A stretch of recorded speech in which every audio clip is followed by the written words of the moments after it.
The concept of dividing people into races such as black and white is not rooted in science or biology. Instead, it is a social and historical invention created by people, particularly during times of conquest and colonization, to establish and maintain systems of power. Although humans have always looked different from one another, the idea of grouping people strictly by skin color is a relatively recent development in human history.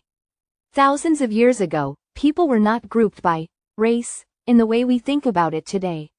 They were more often identified by their tribe, language, culture, religion, or geographic region. However, during the 1600s and the height of European colonization and the transatlantic slave trade, a new system of classification began to take shape. European colonizers, seeking to justify the enslavement of African people, began to categorize humans based on physical appearance, especially skin color. This is where the terms black and white began to take on more than just descriptive meanings. They became tools used to establish a racial hierarchy. In this hierarchy, white people were placed at the top and associated with intelligence, civilization, and superiority. Black people were placed at the bottom and falsely labeled as inferior, primitive, and fit for enslavement. These ideas were promoted through laws, religion, education, and popular culture. They were not based on truth or science, but on the desire to maintain control and power over others. Over time, this racial division became deeply embedded in societies, especially in the Americas.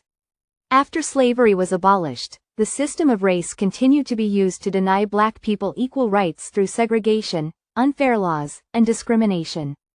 Even today, we still see the harmful effects of these false divisions in areas like education, employment, healthcare, and criminal justice. Science tells a very different story. Genetically, all humans are more than 99.9% alike. Skin color is just a small difference caused by the amount of melanin in the skin, which developed as humans adapted to different climates over thousands of years. In fact, modern humans all trace their roots back to Africa. We are one human family, despite the artificial lines that have been drawn between us. Understanding that race is a social construct, something made up, not something biological, helps us begin to challenge the injustices built on it. By recognizing the history behind the terms black and white, we can learn to see each other more clearly, treat each other more fairly, and build a future based on truth, not division.